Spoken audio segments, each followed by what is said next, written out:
a love against the odds, the story of Dirk and Capucine. In the twilight of a world where shadows lingered over desires unspoken, there was a love story that flourished behind veils of secrecy, one rooted in history and shrouded by societal constraints. This is the story of Dirk Bogarde, an English actor whose rise to fame came with its own set of sacrifices, and Capucine, a French beauty who became more than a friend, more than a companion. She was his anchor in a turbulent sea of self-doubt and hidden truths. Dirk was a man adored by many, especially women, for his suave presence and commanding screen presence. Yet beneath the surface, he carried a burden, one that would remain his secret for most of his life. A burden not easily cast aside in a world where his very identity, his true self, could destroy the career he had worked so hard to build. For much of his life, Dirk's love was not a simple thing. It was a quiet rebellion, a fight for his truth amidst an unforgiving world that could not understand. Capucine, the striking French actress, was a woman of great depth and quiet strength. She had known heartbreak, had been marked by her own struggles, and found solace in the company of Dirk. They shared more than just a home in Amersham and later in the French countryside. They shared a bond born from understanding the fragility of life and love in a world that often demanded conformity. While the world saw them only as friends, their connection was deeper, more intimate than many could ever imagine. Capucine knew the weight of Dirk's secrets, his love for Tony Forwood, his long-term partner, whom he could not publicly claim, nor could express his love for Capucine in any but the most discreet of ways. They spoke in whispers, in coded glances, in the quiet spaces between words. It was a kind of love that only two people bound by fate could understand, a love born in silence, nurtured in the hidden corners of their lives. Though Dirk was a man of great public acclaim, his heart belonged to those who knew him beyond the scripts and cameras, and Capucine was his safe harbor. He had loved her in a way he had loved no one else, a love that was built on a friendship that had endured the most trying of times. Yet, he could not fully allow himself to be free with her. The truth of his relationship with Tony was a world he could not share with the public, and the guilt of having to hide his love for Capucine was a constant ache in his heart. In the year 1961, Dirk faced a choice that would change his life forever. He took on a role in Victim, a film that would expose the undercurrent of blackmail and shame that plagued the gay community in England at the time. The role was groundbreaking, not only because it was a powerful political statement, but because it forced Dirk to confront his own identity in a public way. It was a role that threatened to strip him of the adoration he had garnered over the years. He feared the fallout, the loss of his female fans, the possibility of never again being seen as the leading man. But Capucine stood by him, unwavering. She had known the man behind the roles, the man whose heart beat not for the world's approval, but for a love that was real, raw, and true. When Dirk stepped into the shoes of the barrister in Victim, he was not just playing a character. He was stepping into the shoes of his own truth, risking everything to expose the very things that had remained hidden for so long. Their love, though never spoken aloud in the eyes of the world, had been an unspoken pact. They had loved each other in the ways they could, in the quiet exchanges, in the rare moments when the world would look the other way. Capucine, for her part, never asked for more. She understood the complexities of Dirk's world, and their friendship, though never officially acknowledged as a romance, had been enough. As the years passed, their lives continued to intertwine, their connection remaining steadfast even as the world around them changed. Dirk's role in Victim helped change the laws of the land, but for him, it was never just about the film. It was about the quiet, unspoken love he had shared with Capucine and Tony. It was about the sacrifices they had made for each other, the love they had nurtured in the shadows, and the truth they had finally begun to tell. In the end, Dirk's love for Capucine, though never fully realized in the eyes of the public, had shaped the man he became. And in that love, hidden away from the world's gaze, he had found freedom, even if it was a freedom only he and Capucine would ever truly understand. Their story was not one written in headlines or celebrated in the public eye, but was a love story just the same, a love between two people who had learned to love in a world that wasn't ready for their truth. And in that, it was a love that was timeless, unbreakable, and all the more beautiful for having been lived in secret. As the years unfolded, The lives of Dirk, Capucine, and Tony weave in and out of each other with quiet grace. Their love had become an unspoken language, a language only they understood. They shared the kind of intimacy that was never seen, only felt. There were no grand declarations, no sweeping gestures in front of an audience. Instead, there were long afternoons in the warmth of the French countryside, where Dirk and Capucine would sit together by a window, sipping wine, talking about everything and nothing at all. It was in those quiet moments that their bond grew stronger, despite the weight of the world pressing in on them. For Dirk, every film he took on was more than just a career choice. It was a reflection of his own struggle to navigate a world that wasn't kind to men like him. His success in Victim had catapulted him to new heights, and yet it also pulled him deeper into the shadows of his own soul. The role had forced him to face the very thing he had always feared, the truth about who he was. And yet, as much as Victim had opened doors for discussion about homosexuality and the laws that criminalized it, Dirk still felt the sting of secrecy, the need to protect what was most important to him. Capucine had always known the depths of his heart, even when the world refused to acknowledge it, and she had accepted him in ways no one else could. She never pushed him to reveal his truth to the public. She understood that the stakes were too high, the risks too great, but that didn't make the burden any lighter. Capucine, too, carried her own quiet struggles. She was a woman who had lived through heartbreak and loss, and while she had been a lover of some of the most famous men in Europe, she had never found the same depth of connection that she shared with Dirk.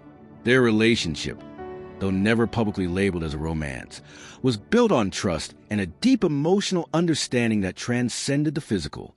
Capucine loved Dirk with a quiet fierceness, always aware that their love could never be fully realized in the world's eyes, but never questioning its authenticity. Despite this, there were moments, rare and fleeting, when Capucine would gaze at Dirk with a longing in her eyes, one that said all the things they could never say aloud.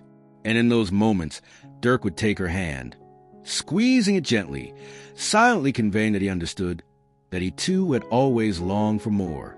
But the world had made it clear that they could never have it all. As time wore on, Dirk's career continued to flourish. He took on more challenging roles, leaving behind a charming, suave man of light comedies to delve into darker, more complex characters. But the fear of losing everything, his career, his reputation, and the love he held so dearly never left him. Even as he became a celebrated actor and author, there was always the quiet, hidden truth that tethered him to the past.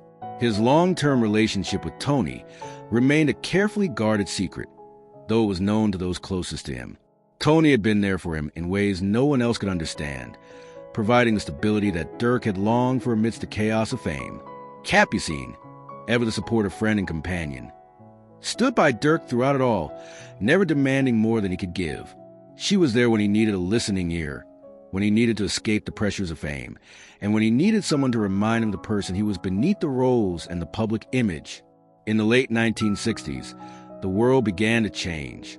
The political climate shifted, and the laws that had criminalized homosexuality started to loosen their grip. But for Dirk, it wasn't enough. The fight for equality, for the right to live authentically, was ongoing. Victim had paved the way, but the struggle was far from over. Dirk could not shake the feeling that his own identity had been shaped by the laws and society that had cast such a long shadow over him. He longed for a time when he could be open, without fear or shame. Despite this, his love for Capucine remained constant. In her, he found the courage to be himself, even when the world demanded he hide. Their love was a quiet rebellion, a refusal to conform to the expectations placed on them. They loved each other in ways that were simple, yet profound, and in a world that demanded they live in shadows, they had created their own light. But as with all things, time eventually pulled them in different directions. Capucine, ever the independent spirit, found new opportunities, and Dirk, too, found new challenges. Though they remained close, the intensity of their connection began to soften. They knew that their love, though real and enduring, was not meant to be lived in the open. It was a love that had been lived quietly, secretly, and it would remain that way, etched in the history of their hearts.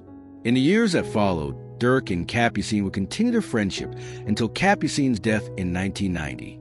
For Dirk, Her passing was a devastating loss, one that left a hole in his heart that never truly healed. But even in her absence, he carried the memory of their love with him.